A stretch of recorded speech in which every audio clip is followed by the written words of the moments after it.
Capítulo 1, El misterio de la iniquidad. Entre los muchos misterios de la vida, los misterios más desafiantes y emocionantes se encuentran en las páginas de la Biblia. Es ahí donde sopesamos el significado de la vida, la naturaleza de Dios, la naturaleza del mal, y las realidades de nuestra existencia.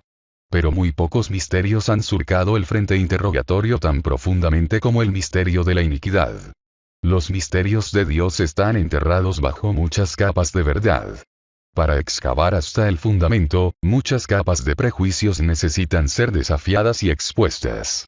Presuposiciones inexactas deben de ser exfoliadas, en búsqueda de los misterios más profundos de Dios enterrados dentro de su palabra. No es acogedor considerar que las imágenes guardadas en la mente de uno, las imágenes en las cuales uno basa sus conceptos de verdad o teología, pudieran estar erradas. Yo era un adulto antes de que cuestionara en mi mente el gráfico de franela de las imágenes de la escuela dominical de un joven niño Daniel de pie, seguro en la cueva del león. Una vez que esa imagen fue incrustada, yo no tenía razón alguna de cuestionarla. No fue sino hasta 40 años después que miré una nueva imagen revelándose del registro bíblico.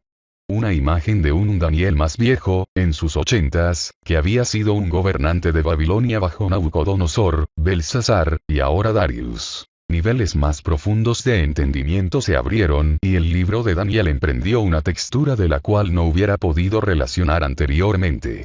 El misterio de la iniquidad está más cubierto en los velos de los prejuicios defectuosos. Llevamos en nuestra mente imágenes equivocadas acerca de qué pasa en el cielo en este momento, y la manera en que será en el futuro. Hemos aceptado imágenes con respecto a la naturaleza y el tiempo del regreso de Jesucristo para reunir a la iglesia, como les fue dicho desde el púlpito, no basados en la escritura, sino en tradiciones transmitidas de la generación anterior. La frase misterio de la iniquidad es utilizada solo una vez en la Biblia, en 2 a los Tesalonicenses 2:7, sin embargo el contexto de esta frase es extremadamente importante para los seguidores del Mesías. Muchos han leído esas palabras decenas de veces sin ni siquiera haber considerado su significado. Debido a que los misterios no son entendidos con facilidad por los no inquisidores a la lectura de un novato, estas palabras han sido tratadas como insignificantes y sin importancia para los creyentes cristianos por cientos de años. Sin embargo, la manifestación de este misterio de la iniquidad está pronto a traer uno de los más importantes eventos físicos y espirituales de la tierra. Estos incidentes tienen que ver con los últimos días antes del regreso del Mesías para sus santos y su regreso subsiguiente para vivir y reinar en la tierra por 1000 años. Los eventos que transpirarán en un futuro cercano resultarán en una profunda alteración de la vida en el planeta, los detalles de los cuales el mismo Jesús quiere que sus siervos lean y entiendan acertadamente. Su vida y la mía están por cambiar dramáticamente debido a los eventos que están por pasar en el cielo y en la tierra. En el tiempo de Noé, Dios sacudió la tierra en juicio. En el tiempo del fin, Él ha declarado que no solo sacudirá la tierra, sino que Él también sacudirá los cielos. El Mesías con los ángeles bajo sus órdenes, va a sojuzgar toda autoridad en los cielos y en la tierra en preparación de la atadura y la destrucción final de Satanás. Poderes del reino del Espíritu deben de ser quebrados y confinados en preparación para el reino del Mesías en la tierra. Para entender el misterio de la iniquidad, o cualquier otro misterio bíblico, somos personalmente responsables de desafiar nuestros propios prejuicios y patrones de pensamiento en búsqueda de la verdad. A través de esta investigación usted verá el futuro profético de este mundo, de aquí a la eternidad, a través de ojos nuevos. Su visión será más clara de lo que usted haya podido pensar en lo que excavamos las capas de la tradición para exponer el misterio de la iniquidad. 2 a los Tesalonicenses 2:7, porque ya está en acción el misterio de iniquidad. La palabra misterio en griego es mysterion. El Diccionario Internacional Webster Unabridged de 1925 define misterio como un secreto considerable, el cual ha sido ocultado cuidadosamente. Algo que no ha sido revelado, o no puede ser explicado a novatos o a no iniciados. Consecuentemente una verdad espiritual que va más allá del entendimiento natural. Los secretos considerables, o misterios de Dios, pueden ser descritos por dos categorías. A. aquel cual no ha sido revelado, y por lo tanto no puede ser conocido hasta que sea explicado, y b. aquel cual no puede ser explicado a novatos. La segunda categoría es mucho más común, tal como todos estamos, en un campo o el otro, sin experiencia. En cualquiera de los casos, un misterio es algo que no puede ser entendido sin un entendimiento espiritual. El entendimiento espiritual puede venir por revelación directa de Dios al individuo o por la revelación contenida en su palabra escrita, la cual se originó por revelación directa de Dios a sus profetas. Pero incluso el entendimiento de la revelación en su palabra escrita no abre en plena floración a un novato en la primera lectura de las Escrituras. Las Escrituras muestran el corazón y el entendimiento de Dios. Él no va a revelar estos tesoros a aquellos que celosamente guardan prejuicios inexactos o a aquellos que viven en desobediencia a Él, sin importar grados académicos o posición social. El temor del Señor es el principio de la sabiduría, sin el cual hay unas cosas que no pueden, y no serán entendidas. Un ejemplo claro tiene que ver con el libro de Apocalipsis. Apocalipsis 1:1, la revelación de Jesucristo, que Dios le dio, para manifestar a sus siervos las cosas que deben de suceder pronto. Y la declaró enviándola por medio de su ángel a su siervo Juan. De acuerdo a Juan, este libro podría ser titulado más preciso, la revelación de Jesucristo, en vez de la revelación de San Juan el Divino, como es titulado hoy en la mayoría de nuestras Biblias en inglés. Además, él declara que esta revelación está dirigida, y puede estar abierta a aquellos que sirven al Mesías. El libro es lo suficientemente secreto para desalentar al cristiano casual. Hay también muchas cosas que no podrían ser entendidas en las generaciones pasadas. La tecnología, así como la composición geopolítica del planeta, no habían avanzado al estado al que Juan el Apóstol describió.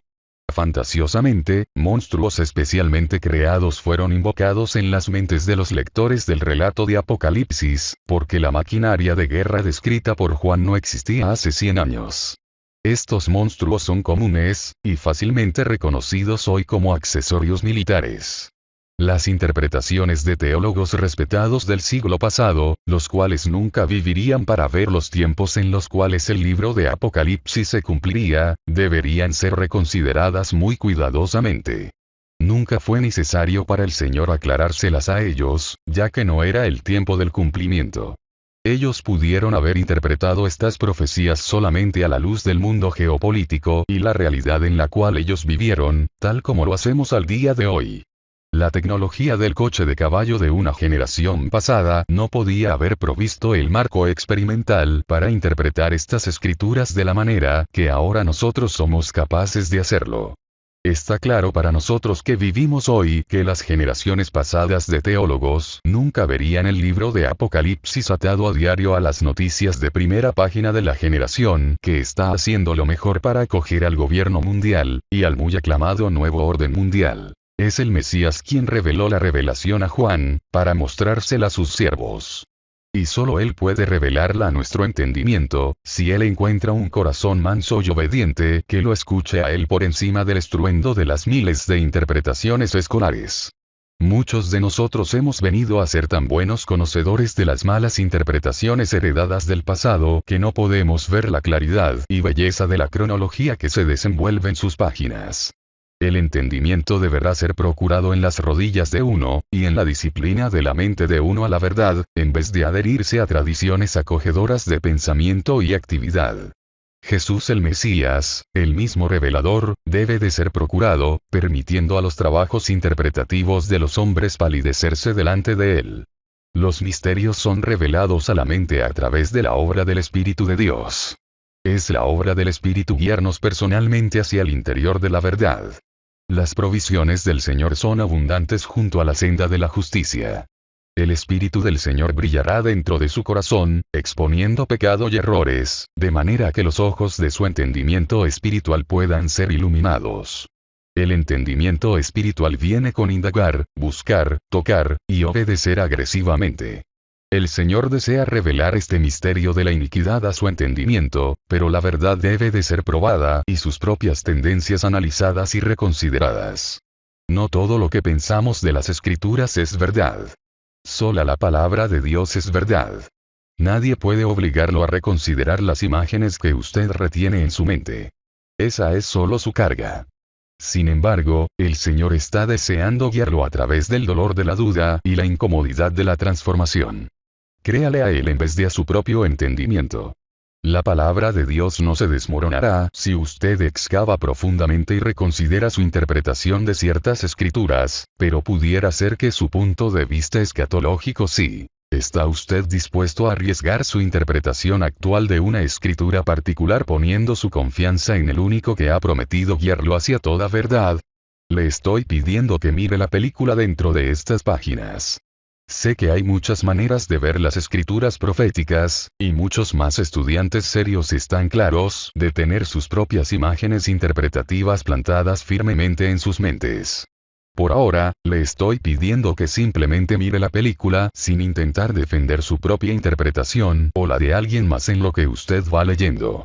Si usted puede cesar su posición el tiempo suficiente para tener una mirada fresca, usted entenderá el misterio de la iniquidad con una claridad inimaginable. Punto número 1. La iglesia atribulada. La reunión, o el rapto de los santos, en su relación oportuna al misterio de la iniquidad y a la revelación del Hijo de Perdición, es el centro de la segunda carta del apóstol Pablo a los creyentes en Tesalónica.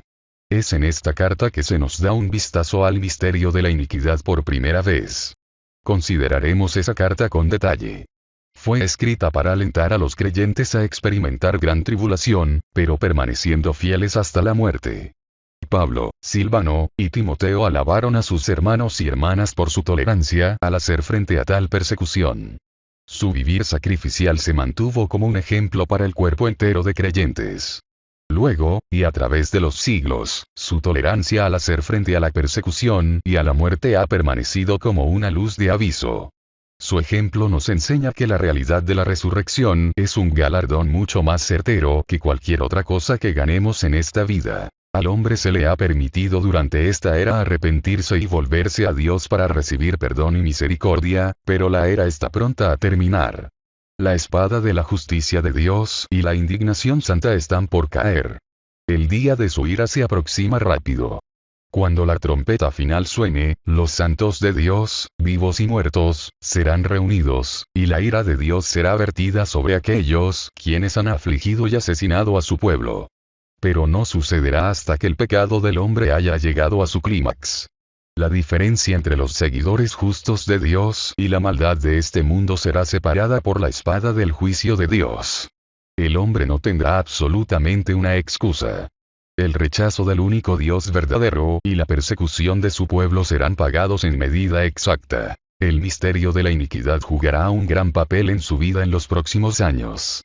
Desafortunadamente, el misterio de la iniquidad ha sido ignorado, o redefinido y castrado de su significado. No es acogedor considerar su impacto en la manera en que debemos vivir en estos últimos días. La redefinición de esta sección de la escritura perteneciente al misterio de la iniquidad fue ofrecida como parte del bien recibido evangelio de prosperidad, paz y seguridad que alcanzó popularidad al principio de la revolución industrial. La consecuencia de esta redefinición, y el error doctrinal resultante, ha venido a ser parte de la gran decepción de la cual ambos Jesús y Pablo profetizaron. Las advertencias que miramos en la palabra de Dios son claras. Si el pueblo de Dios continúa ignorando estas advertencias, Él va a permitirle a aquellos que aman caminar en la comodidad más que en la verdad, caminar directo a la trampa que ha sido puesta para ellos. Este es uno de los rodajes del misterio de la iniquidad.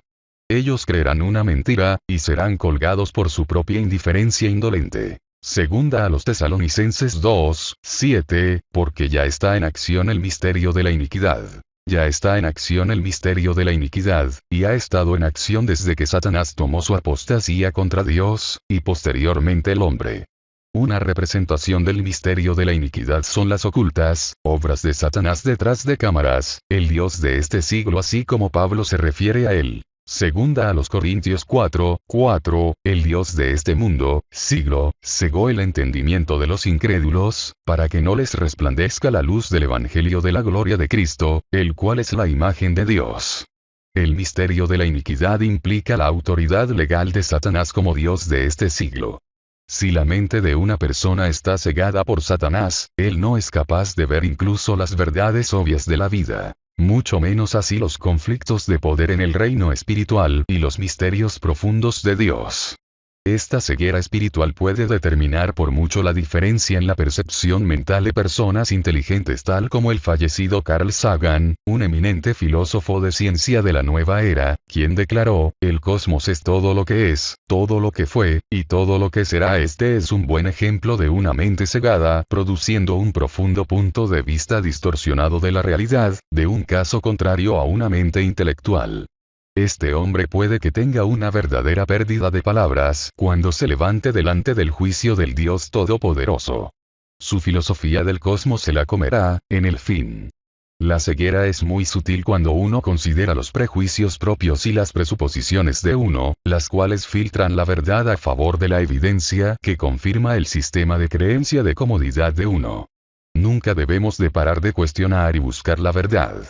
Punto número 2. Rebelión en el cielo. Para entender el misterio de la iniquidad, debemos de excavar y buscar las escrituras diligentemente.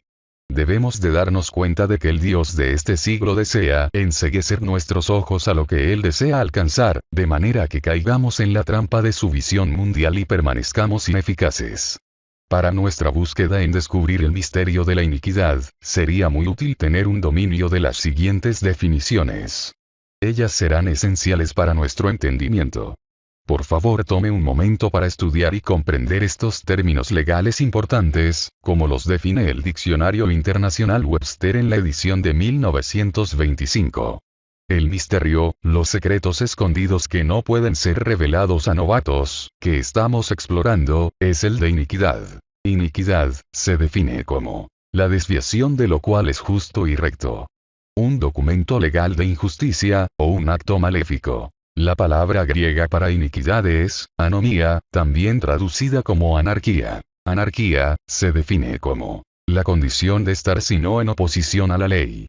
Por lo tanto, la anarquía conlleva al puesto de uno que está en oposición al creador, o autor de la ley.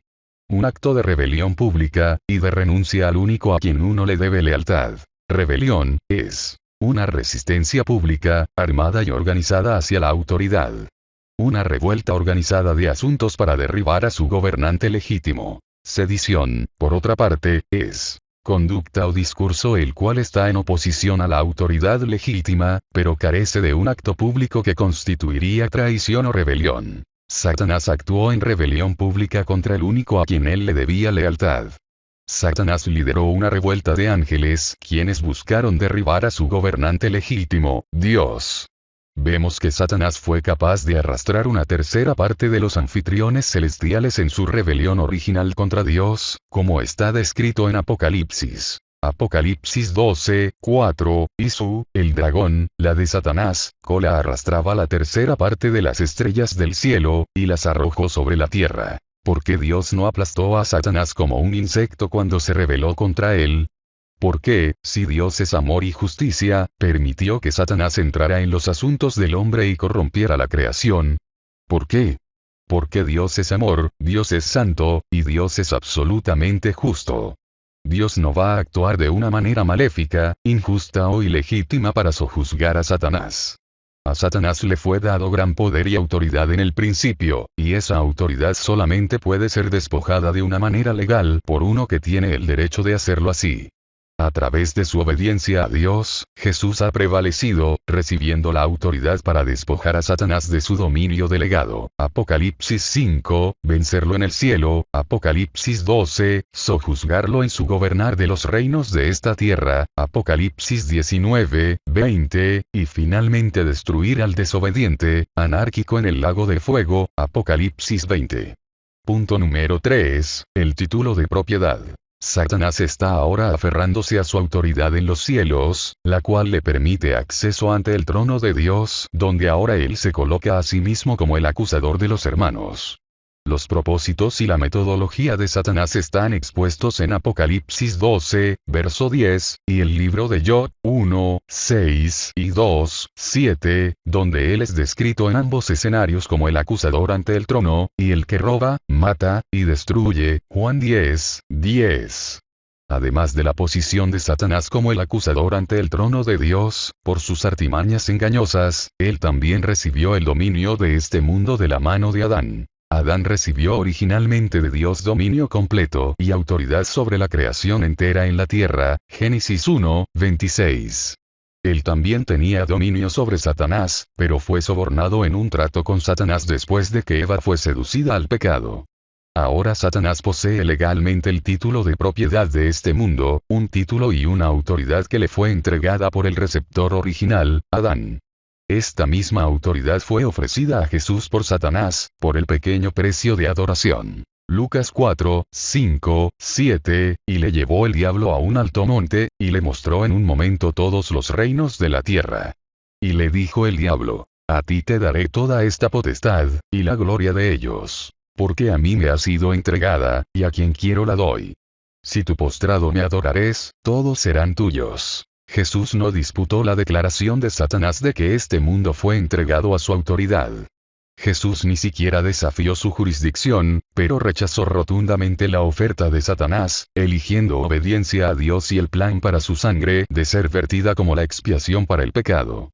Dios había ordenado la muerte sacrificial de Jesús antes de que Adán entregara el dominio de este mundo a la autoridad de Satanás. Efesios 1, 4, según nos escogió en él antes de la fundación del mundo, Dios nos ha escogido en Cristo antes de la entrega de este mundo. Después de que Adán entregara su dominio sobre el mundo a Satanás, no había manera de que el hombre lo obtuviera de vuelta. Estaba perdido para siempre. Sin embargo, Jesús prevaleció sobre la tentación, el pecado, y la muerte, para despojar a Satanás de su autoridad delegada, asegurando los reinos de este mundo a la manera de Dios. Apocalipsis capítulo 5 nos muestra que solo Jesús tiene la autoridad para tomar el libro del título de propiedad de este mundo de la mano de Dios. Ese libro fue confinado por los sellos del poder y la autoridad de Satanás. Solo Jesús tiene la autoridad dada por Dios para desapropiar activamente a Satanás de su demanda legal, al despojar los sellos de poder del libro del título de propiedad de este mundo. Apocalipsis 5, 1, y vi en la mano derecha del que estaba sentado en el trono un libro escrito por dentro y por fuera, sellado con 7 sellos. 2, y vi un ángel fuerte que pregonaba a gran voz: ¿quién es digno de abrir el libro y desatar sus sellos? 3, y ninguno, ni en el cielo ni en la tierra ni debajo de la tierra, podía abrir el libro, ni aun mirarlo. 4, y lloraba yo mucho, porque no se había hallado a ninguno digno de abrir el libro, ni leerlo. Juan estaba completamente deshecho al darse cuenta de que no había esperanza. No había un hombre viviente o muerto que fuera digno de poner en libertad los sellos de la autoridad de Satanás del título de propiedad. Él estaba en un caos emocional irreconciliable, que lloraba muy profundamente ante el trono del Dios Todopoderoso. No había esperanza para redención. El destino de la creación estaba sellado, y no había salida por debajo de la autoridad que fue entregada a Satanás. Satanás mantuvo el título de propiedad atado con el poder de su autoridad, y nadie tenía el poder para desprender su autoridad del título de propiedad del dominio de este mundo. La única respuesta de Juan a este dilema desesperado fue angustiarse en lágrimas. Póngase usted en su lugar. Él estaba devastado. No había esperanza. Apocalipsis 5, 5, y uno de los ancianos me dijo: no llores. He aquí que el león de la tribu de Judá, la raíz de David, ha vencido para abrir el libro y desatar sus 7 sellos. 7, y el Cordero de Dios vino, y tomó el libro de la mano derecha del que estaba sentado en el trono. Y cuando hubo tomado el libro, los 4 seres vivientes y los 24 ancianos se postraron delante del Cordero. Solo el león de Judá ha prevalecido, y solo él es digno de desprender a Satanás del dominio puesto bajo su autoridad por el primer Adán. Por el primer Adán vino la ofensa. Por el segundo Adán, Jesús el Mesías, vino la reconciliación. 9, y cantaban un nuevo cántico, diciendo: digno eres de tomar el libro y de abrir sus sellos. Porque tú fuiste inmolado, y con tu sangre nos has redimido para Dios, de todo linaje y lengua y pueblo y nación. Y nos has hecho para nuestro Dios reyes y sacerdotes, y reinaremos sobre la tierra. Apocalipsis 6, 1, vi cuando el Cordero abrió uno de los sellos, y oí a uno de los 4 seres vivientes decir como con voz de trueno: ven. El poder y autoridad por el cual Satanás aferra con seguridad su demanda, su autoridad legal para estar de pie ante el trono como el acusador, y su autoridad sobre los reinos de este mundo, están siendo quitados en el cielo en este preciso momento. Cada vez que un sello de la autoridad de Satanás es arrancado del libro, el poder desenfrenado y la furia de Satanás son liberados en la tierra. Con cada victoria en el cielo, el ser humano es traído a un paso gigantesco más cercano al gobierno global del destructor. Jesús no está causando la muerte y la destrucción en la tierra en lo que los sellos fueron removidos. La destrucción es simplemente la consecuencia inevitable del despojamiento del dominio legal de Satanás en el reino espiritual. Satanás está aferrándose a su autoridad sobre el mundo, la cual también vemos en Efesios. Efesios 6, 10, 12, por lo demás, hermanos míos, fortaleceos en el Señor, y en el poder de su fuerza. Vestíos de toda la armadura de Dios, para que podáis estar firmes contra las acechanzas del diablo. Porque no tenemos lucha contra sangre y carne, sino contra principados, del original arche igual poderes principales contra potestades, del original exousia igual autoridad ejercida, del autor, contra los gobernadores del original cosmocrateros de las tinieblas de este siglo, contra huestes espirituales de maldad en las regiones celestes. Por tanto, tomad toda la armadura de Dios, para que podáis resistir el día malo, y habiendo acabado todo, estar firmes. Contra los gobernantes del mundo del original cosmocrateros cosmo igual el mundo, el dominio del poder ejercido de Satanás. Crateros igual apoderarse, retener a la fuerza. Satanás y sus subordinados se han apoderado y han mantenido su dominio ejercido a la fuerza en las regiones celestes. Esa iniquidad espiritual tiene una presencia poderosa en las regiones celestes en este momento. Pero ese poder está siendo quitado por la autoridad delegada a Jesús cuando Él fue levantado de la muerte. Hay una batalla rabiosa en las ciudades celestes en contra del poder del acusador. Él está ahora aferrándose a su posición en los cielos como el acusador ante el trono de Dios. Pero también hay una batalla rabiosa en la tierra por las almas de los hombres. Es una lucha de vida o muerte con los anfitriones celestiales completamente comprometidos. Jesús y sus ángeles no están dispuestos a que ninguno de sus escogidos perezca. Jesús no está arrellanándose alrededor del cielo en sus pijamas mirando las repeticiones de Oprah. Hay una contienda y una potencia ofensiva arriba en el cielo y una batalla aquí en la tierra. Se nos dijo que nos pusiéramos la armadura de Dios y nos impongamos con autoridad sobre la batalla. Esta potencia ofensiva espiritual es la realidad, no es una figura literaria. A Satanás se le delegó poder y autoridad antes de que la iniquidad fuera hallada en él. Esa autoridad tiene que ser removida legalmente de su dominio, por el que ha vencido las mismas tentaciones de las cuales él sucumbió. El Mesías ha prevalecido para desatar los 7 sellos. Pronto, toda una guerra en extremo en los cielos va a resultar en que Miguel y sus ángeles consuman la victoria sobre Satanás en las regiones celestes. Punto número 4, guerra en el cielo. Ahora nosotros miremos la habitación del trono en el cielo donde las ocultas obras de Satanás detrás de las cámaras y él como el acusador es revelado. El misterio de la iniquidad se empieza a desenvolver así como Jesús le revela los detalles a Juan. Apocalipsis 12, 7, después hubo una gran batalla en el cielo. Miguel y sus ángeles luchaban contra el dragón. Y luchaban el dragón y sus ángeles. 8, pero no prevalecieron, ni se halló ya lugar para ellos en el cielo. 9, y fue lanzado fuera el gran dragón, la serpiente antigua, que se llama Diablo y Satanás, el cual engaña al mundo entero. Fue arrojado a la tierra, y sus ángeles fueron arrojados con él.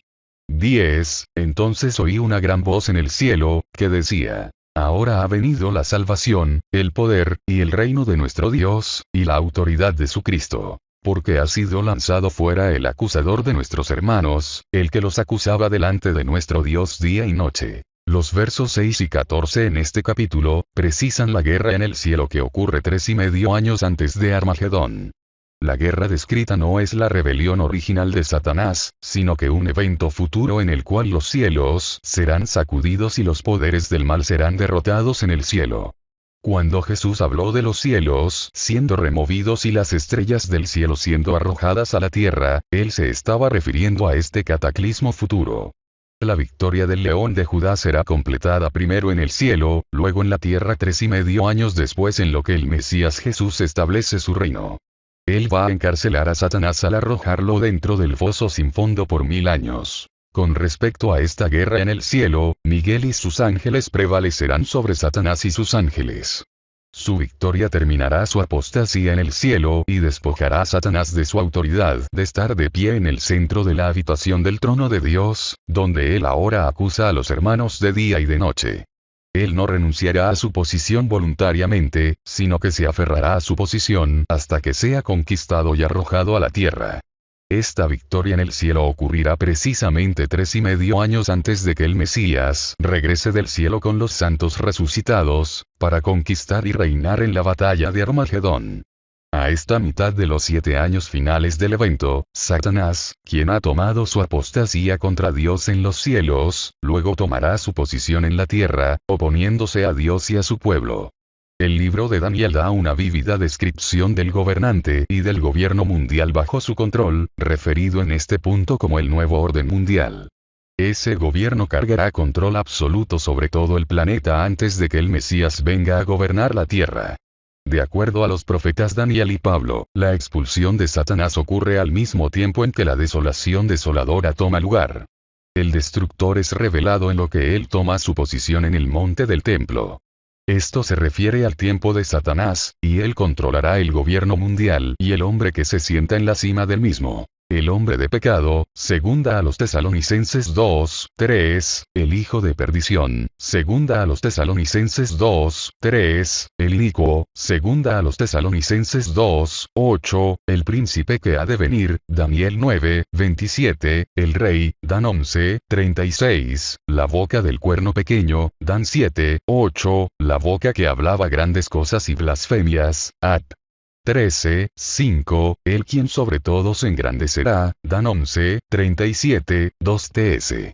2:4, el quien se le permitió hacer guerra contra los santos y vencerlos, Apocalipsis 13:7, el quien se le dio autoridad para actuar 42 meses, Apocalipsis 13:5, el quien blasfemia a Dios, su nombre, su tabernáculo, y los ángeles, Apocalipsis 13:6, Daniel 11:36, segunda a los Tesalonicenses 2:3, el quien sus tropas profanarán el santuario y pondrán la abominación desoladora, Daniel 11:31, el quien plantará las tiendas de su palacio entre los mares y el monte glorioso y santo, Daniel 11:45, la voz de la bestia, Daniel 7:11, él a quien los santos del Altísimo quebrantará por 3,5 años, Daniel 7:25, Anticristo, primera de Juan 2:18, el quien su advenimiento es por obra de Satanás, segunda a los Tesalonicenses 2:9, el destructor, Apocalipsis 9:11, el quien se levanta para mostrar su poder del humo de la guerra nuclear del sexto sello y su consecuencia sangrienta, Apocalipsis 9:11, el comandante y el general de la maquinaria militar del nuevo orden mundial, Apocalipsis 9:11, el portavoz o representante del sistema de la bestia, Apocalipsis 19:19, el quien su venida es con señales y prodigios mentirosos, segunda a los Tesalonicenses 2:9, el quien tiene toda habilidad para engañar utilizando la iniquidad que están en ellos para los que se pierden, segunda a los Tesalonicenses 2:10, el quien vendrá en su propio nombre y el pueblo lo recibirá, Juan 5:43, y él quien será destruido por el resplandor de la venida del Mesías en la batalla de Armagedón, segunda a los Tesalonicenses 2:8. Es importante notar que el individuo mencionado no es la bestia, tal como la bestia es indicativa del sistema del gobierno. El hijo de destrucción se sienta como el gobernante indiscutible del gobierno de la bestia. Como la cabeza, a él se le refiere como la bestia solamente una vez en Apocalipsis 19:19-20, justo como a Nabucodonosor se le refirió como la cabeza de oro en Daniel 2:38, porque él era el gobernante personal de Babilonia. Todas las demás referencias de la bestia, tal como Apocalipsis 13:11, son referencias directas del gobierno. La gente no tiene 7 cabezas y 10 cuernos, pero los gobiernos son descritos al tener tales características. Apocalipsis 12:11, y ellos, los hermanos, le han vencido, Satanás, por medio de la sangre del Cordero y de la palabra del testimonio de ellos, y menospreciaron sus vidas hasta la muerte. Vivir hasta el fin y salvar su propio pellejo no es la meta final de la vida y nunca lo ha sido. Permanecer fiel hasta el fin lo es. Esta verdad nunca cambia. Y fue verdadero en el primer periodo del pacto. En los evangelios, Jesús les dijo a los líderes de las asambleas del pacto renovado que sería así para nosotros, y Pablo confirmó esta verdad a través de sus cartas. Al comienzo de su revelación a sus siervos de las cosas que deben de suceder, Jesús repitió el mismo mensaje a sus seguidores, para prepararlos para los tiempos rudos venideros. El que permanece fiel hasta el fin, será salvo, Mateo 24:13. Apocalipsis 2, 7, 11, 17, 26, 3, 5, 12, 21. Mateo 10, 32, 33. Lucas 9, 25, 26. Pero espere, yo he leído el final del Apocalipsis y Jesús garantiza que valdrá la pena cualquier carga de dolor y sufrimiento que el mundo pudiera acumular sobre nosotros. Con respecto a la guerra en el cielo y la victoria ganada ahí. Apocalipsis 12, 12, por lo cual alegraos, cielos, y los que moráis en ellos. Ay de los moradores de la tierra y del mar. Porque el diablo ha descendido a vosotros con gran ira, sabiendo que tiene poco tiempo. Al final de esta guerra en el cielo, Satanás es arrojado del cielo, contra su voluntad. Su apostasía ante el trono de Dios es abruptamente terminada. Él es quitado de en medio de la habitación del trono y arrojado a la tierra donde luego él toma su apostasía en la tierra. Esa apostasía es manifestada en la revelación del Hijo de Destrucción, un hombre que está totalmente dotado con todo el poder de Satanás, repleto con señales mentirosas, maravillas, y un falso profeta. Esto realmente es aflicción para la tierra y coincide con el primer ay el cual ocurre en la quinta trompeta. Abadón, Apolión, el destructor es revelado como el rey o comandante de las fuerzas militares del nuevo orden mundial. Él establece orden después de que la guerra lleva al gobierno mundial al poder total sobre los moradores de la tierra. No es una coincidencia peculiar que Satanás es arrojado del cielo 3,5 años antes del regreso del Mesías para reinar en la tierra, y el destructor es revelado exactamente en el mismo momento. Es el incidente idéntico. La expulsión de Satanás es la causa directa del inicuo siendo revelado. Su venida es después del operativo de Satanás. El misterio de la iniquidad ya está en acción detrás de las cámaras y ante el trono de Dios. Sin embargo, ese misterio estará en su pleno apogeo y devastación cuando Satanás, el anárquico mismo, es arrojado a la tierra, y haga su voluntad a través del Hijo de Destrucción, el anticristo personificado. Apocalipsis 12, 13, y cuando vio el dragón, Satanás, que había sido arrojado a la tierra, persiguió a la mujer, Israel, que había dado a luz al hijo varón, Jesús. 14, y se le dieron a la mujer las 2 alas de la gran águila, para que volase de delante de la serpiente al desierto, a su lugar, donde es sustentada por un tiempo, y tiempos, y la mitad de un tiempo, 3,5 años. 15, y la serpiente arrojó de su boca, tras la mujer, agua como un río, para que fuese arrastrada por el río. 16, pero la tierra ayudó a la mujer, pues la tierra abrió su boca y tragó el río que el dragón había echado de su boca.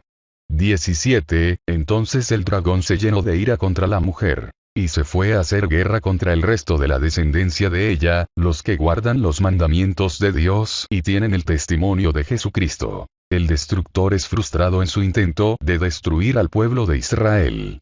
Ellos escapan de Judea a las montañas así como su ejército es engullido en una guerra con un ejército de 200 millones de hombres de fuera del este, en la sexta trompeta. Después de una exitosa defensa contra el bloque comunista oriental, luego él se mueve a exterminar a Israel, y a borrar del planeta todos los seguidores del Mesías que guardan los mandamientos de Dios. Después de esto vienen los eventos de los 7 truenos, los contenidos de los cuales a Juan le fue prohibido revelar a los siervos del Mesías.